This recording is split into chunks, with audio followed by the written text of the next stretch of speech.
Hello, class. As you'll remember, the last time we were here, we stated the following objective that we would be able to identify, define, and apply the 7 elements of art in a landscape drawing. And that's where we left off last time. We had completed all the elements of art. We went from line, 1 dimensional, to shape, 2 dimensional, to form, which is 3 dimensional, to value, which has to do with light and shadow in a work, to texture. So, what does it look like it would feel like? In a drawing, we're usually talking about what we call implied texture rather than actual texture.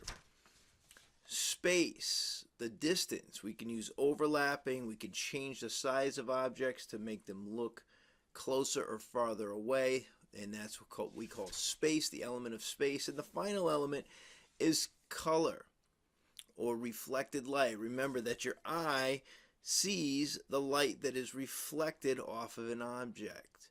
So the object absorbs. So a red piece of paper would absorb all the light waves except for the red, and the red would be reflected, and that's why your eye sees it. So really the paper, a red piece of paper as we would call it, is not really a red piece of paper. It's the only color that it's not. It actually rejects the red light waves. That's why we see the red. So anyway, today's focus is going to be on color and composition. Composition meaning the way all the parts are arranged. So the idea today is going to be that you are able to synthesize what we've learned, these 7 elements of art, synthesize them, put them together in new ways to create your own landscape drawing. So I'm going to show you some options for composition. Again, I want you to make this your own. Synthesize what I teach you, move it, make it your own composition. What we want to do is make sure when we talk about composition, we're talking about how everything is put together and arranged on that surface. So if we look at this piece, this is kind of like the traditional one. I've done this with students. A lot of students like this one. I call this an open and well-balanced composition because you'll notice the sun or the moon is balanced by the house, the mountains over here balanced by the water here in the foreground, with the buildings kind of in the center. And so that's kind of a nice well-balanced composition with kind of it's actually balanced as well this way. It's very balanced everywhere you look at it because half of the drawing is above the horizon line, half of the drawing is below the horizon line. So that's one option that you'll have as you start your compositions. Now remember, you'll be using a big 12 by 18. You'll be using a 12 by 18 piece of paper. So a big piece of paper, you got plenty of room. Make sure you're filling up the entire space. What do I mean by that? I mean that if you were to divide this down the middle, both directions, do you have something of interest in this section? Do you have something of interest in this section? How about this section? We want to make sure we have things that are interesting to look at in each of the 4 quadrants on the page. So make sure when you get that big piece of paper that you're making sure to take the time to make sure each of the quadrants is interesting. Let's look at another composition. This one, I call this one the downward slope right, and it's referring to the horizon line which comes up and slopes down and to the right. And so I've basically divided it in half, but I've used a curved line to do it, a line that slopes, comes down and slopes to the right. Then I put the mountains over here, a little river, something interesting to look at. So again, if we divide this into half this way and in half this way, there's something of interest in each area. In this quadrant, we've got the clouds and the mountains. In this quadrant, we've got the buildings, and I could even maybe put some more clouds up here just to make it more interesting and overlap them right off the page a little bit. Down here is an enlarged house. Over here is a little bridge and a river. So each of these 4 quadrants has something interesting to look at, and again I call that like a downward slope to the right. In this possible composition, and again I'm sharing these with you, you're going to make up your own, And really it starts with the horizon line. I like to start with the horizon line. This one, what I call, is a big sky landscape. A big sky landscape, meaning that instead of dividing it in half, I actually bring the horizon line down low and make it flat. It looks very much like a Midwestern landscape, and I'll show you some pictures where I get these inspirations later. But if you take a look, I drop the horizon line down below the halfway point, so there's more sky than there is land. And then I put these mountain features in the background. I put the moon or the sun, whatever you want to make it. Put a little farmhouse with a little corral there, and again I could add some windows. Again, this is just a thumbnail sketch to show you the idea of how you can divide this up. And again, you want to make sure you've got something of interest in each area.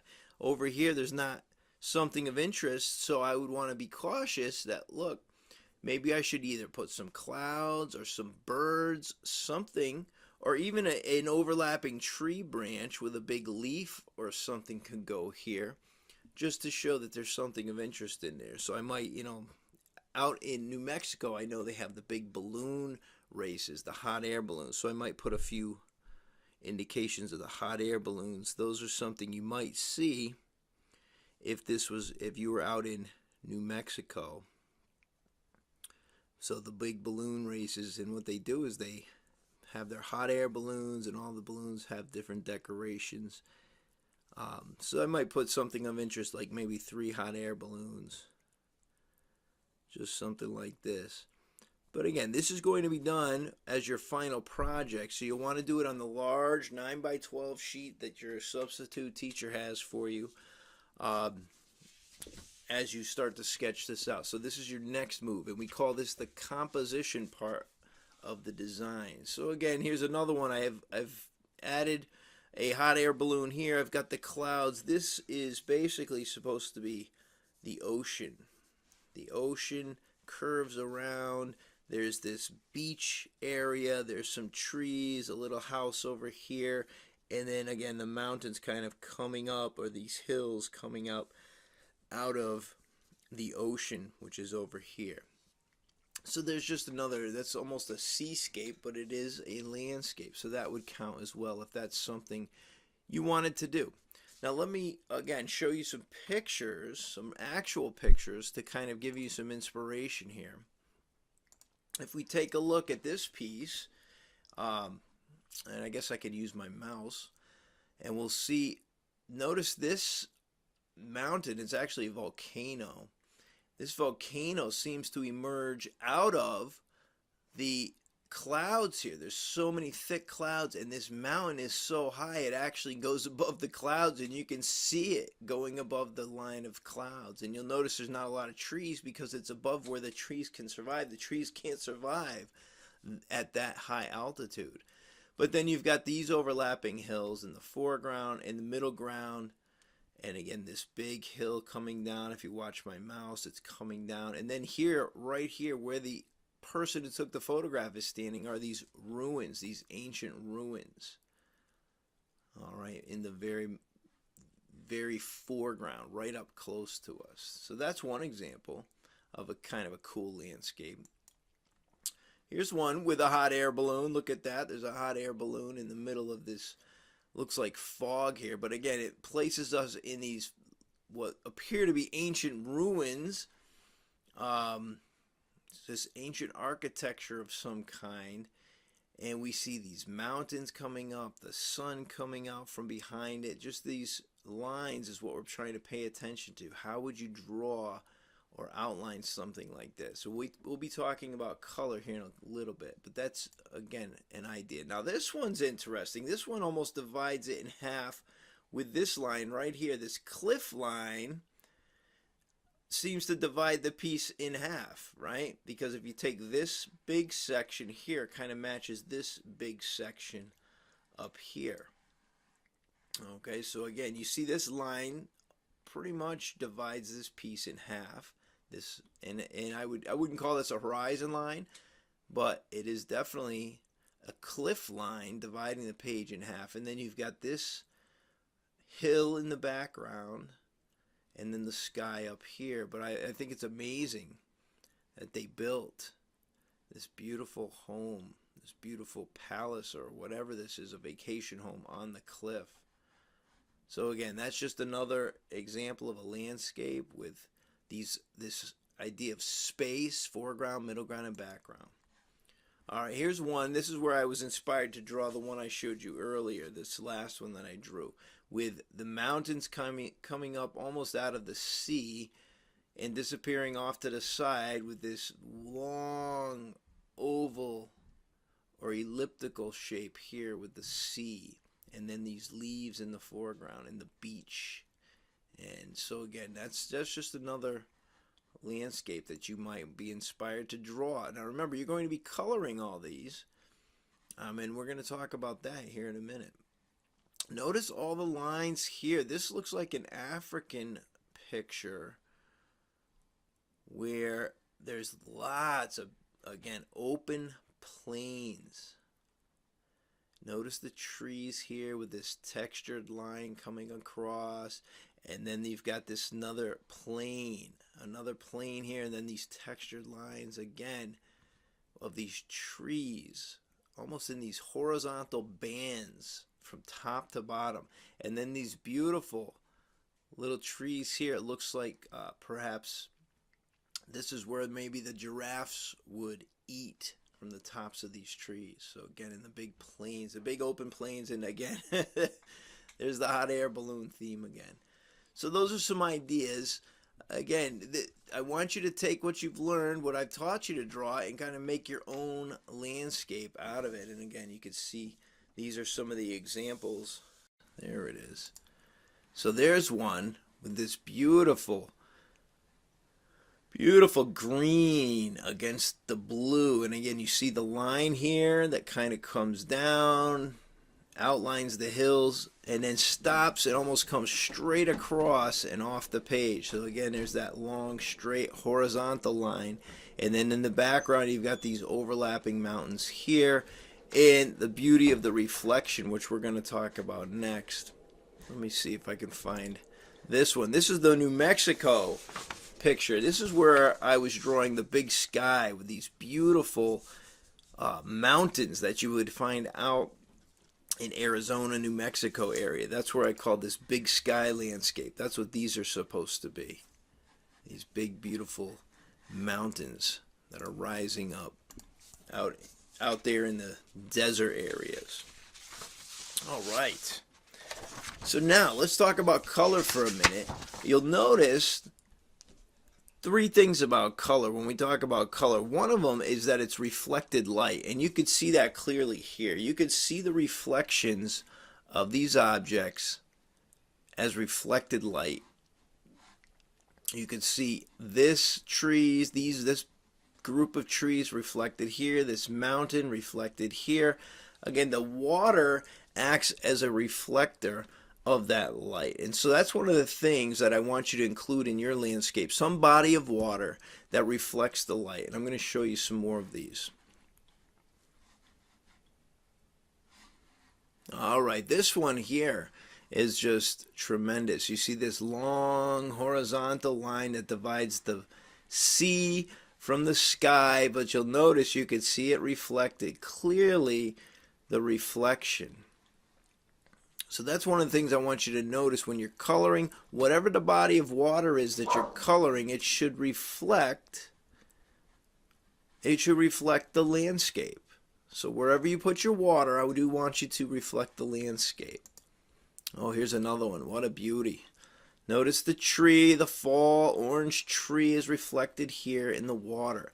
So whatever you do, wherever you draw your water, it should reflect the sky, or it should reflect the trees that are in the area. Whatever your landscape is, it should show a reflection of that. All right. A second thing is that you need to use multiple colors in each area. You'll notice that this area here, although it's all trees, it's not just green. There's orange, there's light green, dark green. There's little splashes of color all through here. You'll notice this area, which is basically grass, it's not just green. They've used yellows and greens, and to show the shadows they've added some blues. So again, every area that you color, I want you to color it with multiple colors. And finally, I want you to outline everything so you can see it really well. Now I'm going to demonstrate this for you on a piece here. Let's demonstrate it on this piece that we've been working on. All right. And you could actually see this in some of the pictures that other students have done before. So if I show you a few more pictures here, these are some student works, and you'll notice that the darker green, the lighter green, you see the multiple orange, red, yellow in the sun. The sky, it's a little hard to tell, but they've used blues and purples in the sky. This one you can clearly see the yellows, orange, red. You see the greens and the reds and the oranges. You see they tried a little bit to pull some of those colors from the sky into the reflected water here. This one, you see they did a good job reflecting. Use the water. How do you know this is water? Well, because you can see it's reflecting the sky. And notice the richness of the landscape as they use multiple colors in the grass. And same thing, multiple colors in the mountains, multiple colors even in the clouds. So that's the thing. Those are some of the things I want you to do. Make sure when you're coloring, you're using multiple colors, you're outlining everything, and you're showing reflected light. Now let's try it a little bit here. So if I were to take some of these colors, these colored pencils, and you do have access to colored pencils, but this landscape should be done first. And remember what I said. What I want you to be able to do is look at your landscape and show that all four of the quadrants have been occupied by something interesting. It needs to have some interest in each area. So you'll notice if I divide this in half and in half this way, this area here, this quadrant, if you will, has the sun. It has some layers of clouds. It has mountains. This area here has some clouds. I could add a hot air balloon. I could add some birds flying across the sky. If I thought I needed something, I could put some little birds here with their wings coming up. Maybe a couple of birds. Something like this. Flying for the fall. Some birds going across the sky. So if there's not something in the area, put something there just to give it some interest. Down here in this quadrant, I've got the house and the trees. Again, I could put some little indications of grass here and there. Down in this quadrant, I've got the layers of hills and trees and the riverbed.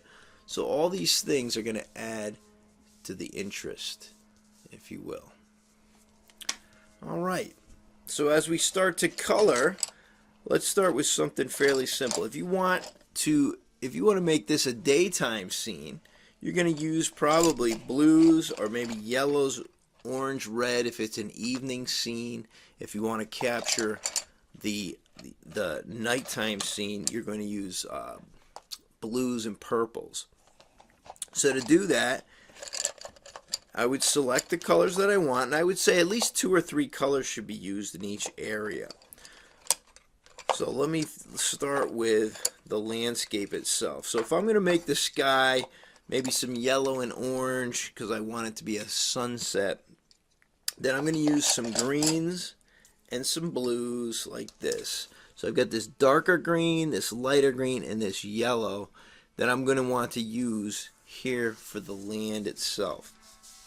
So if I just take a section, like let's just do this little section over here.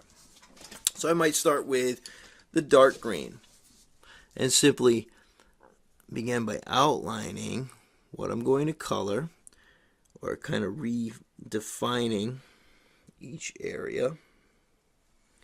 Something like this, following that line. And again, you can erase the pencil as you're going, or you could just simply draw right over the top of it, because it will disappear. Put some grass sticking out there. And then what I would do is start with some yellow. Let's put some yellow down there. Not a whole lot, but just some yellow so I can reflect the light of that sun. And then I would blend it with some of this light green. And what we're trying to do is, again, use multiple colors for each of these areas.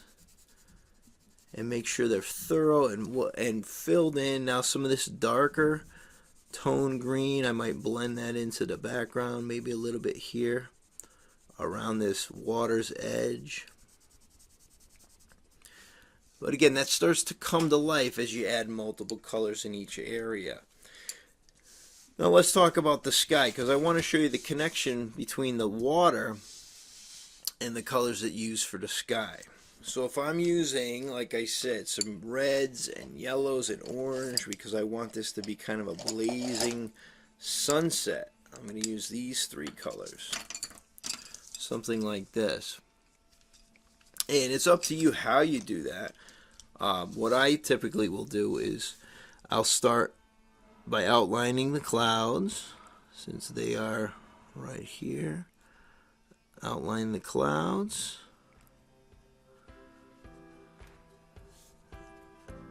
And again, outline something like this.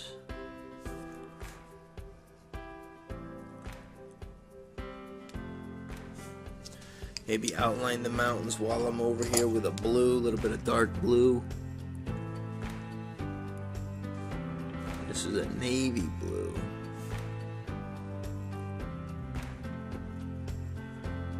Then I come down here. So again, there's that navy blue. And then lighten it up a little bit. And for my mountains, you know what? I'm going to use also some of this light blue as well. Where the light is hitting, I'm going to make sure it's lighter in value. And then I'm going to blend the dark blue with the light blue. So again, where it's light, I'm using a light blue. Where it's dark, I'm using a dark or a navy blue.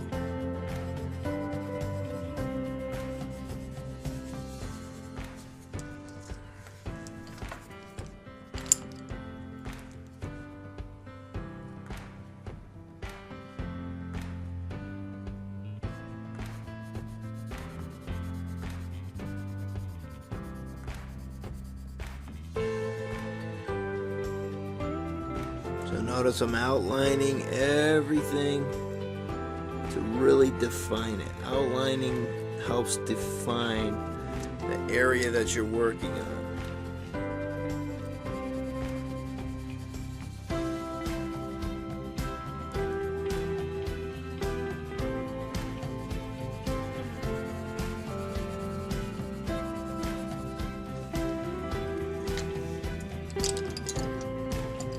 Alright, and then the sky. So up here in the sky, what I would do, outline this, let's make it a nice bright orange.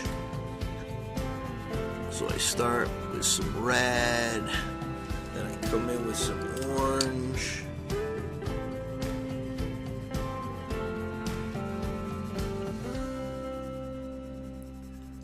and then some yellow.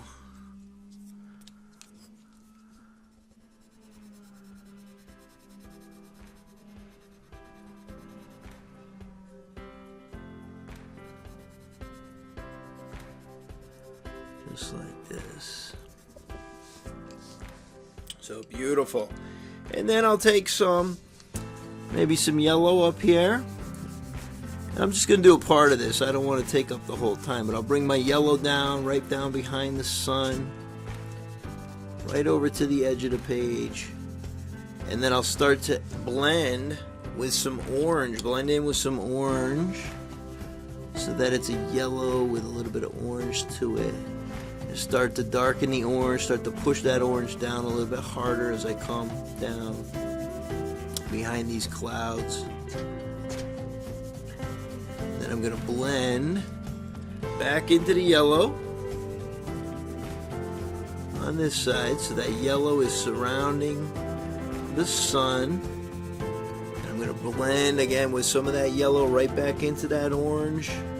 So it's all about blending these colors together. Try to blend your colors because it makes it more rich. It makes it more of a thorough coloring and a more of a rich coloring. So again, not just red, I'm going to blend, take some of that orange and blend it in. And that really starts to punch out the colors of the clouds as well, as you can see.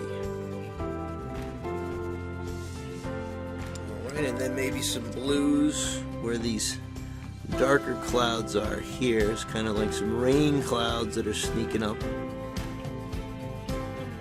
behind.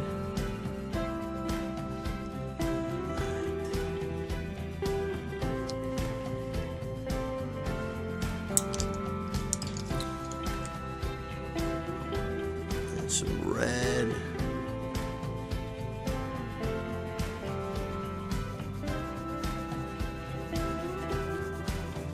And some blue. Some dark blue here.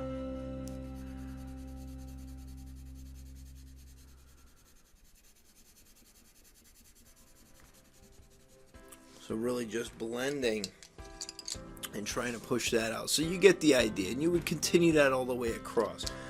Another tip I want to show you is the buildings. So the buildings have two sides. So let's say I wanted to draw my buildings that kind of reflected the lights, the orange, reflecting the orange light here. Now what you're going to notice is that on the side of the sun, it's going to be lighter, where on the side away from the sun, it's going to be darker. So you want to make sure the sides of your buildings reflect the direction of the sunlight. So even though we don't see a shadow, we're going to make it a little bit darker on the left side because it's away from the sun. So if you have your sun on the right, you'll want to make sure your darker side of your buildings reflects that. So each of these buildings, whatever color you make your buildings, you're going to want to make them an outline here. So don't forget to outline. Everything needs to be outlined so that we could see all those beautiful little details that you put in. So I'm going to outline everything. And then the side away from the sun or the moon, if you draw a night scene, the side away from the light is a little bit darker, so you want to make sure you're showing that. Just like on this house, this side of the house is going to be a little bit lighter because it's closer to the light, and this side of the house is going to be a little bit darker. So just make sure as you're coloring that you do that. Now the last thing I want to show you is the water. Now let me just come back in and outline where I drew this river. Sand, and I'll just tell you now, the sand I like to come in with yellow for the sand and orange, yellow and orange for the sand, and a little bit of brown. So I bring in the yellow, then I bring in a little bit of orange. I lightly overlap the orange like this, and then I finalize it with some of the brown. So the brown is right here.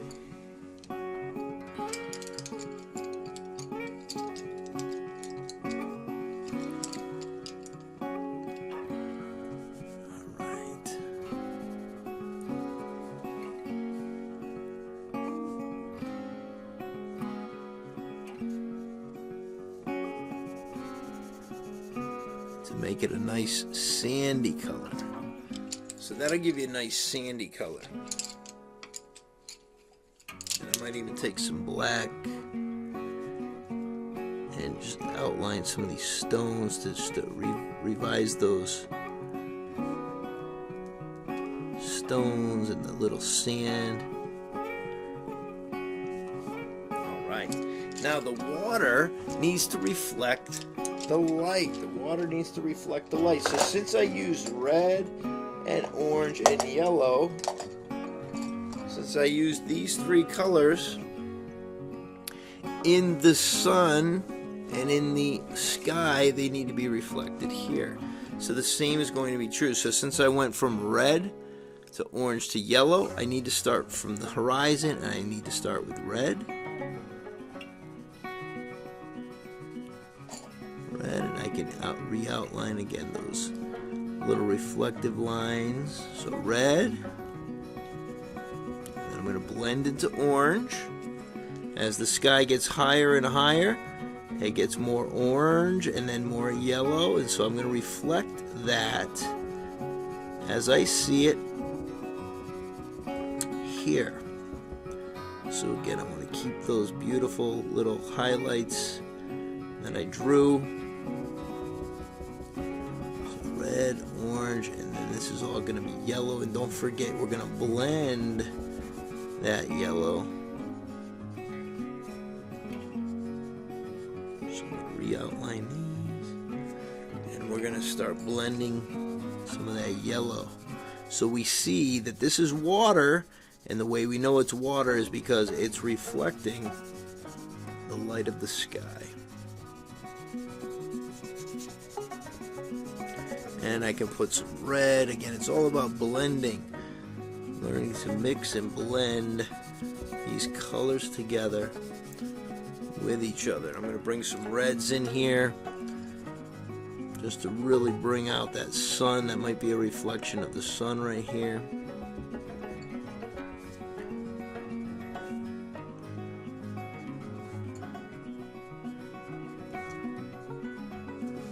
So I want to put those reflections in so that the sky is reflected in the water. And so if you do that, it's going to look really good. So I'm going to pull something over again. So now I'm going to be working back here in the grass. So I'm going to let some music play as I do this.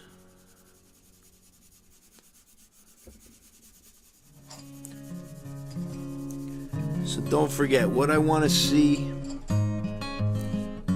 what I'm going to want to see you do when you're coloring is make sure that the sky is reflected in your water. Wherever you have the water in the picture, you have to have water in your picture, so make sure your sky is reflecting the water, or the water is reflecting the sky colors.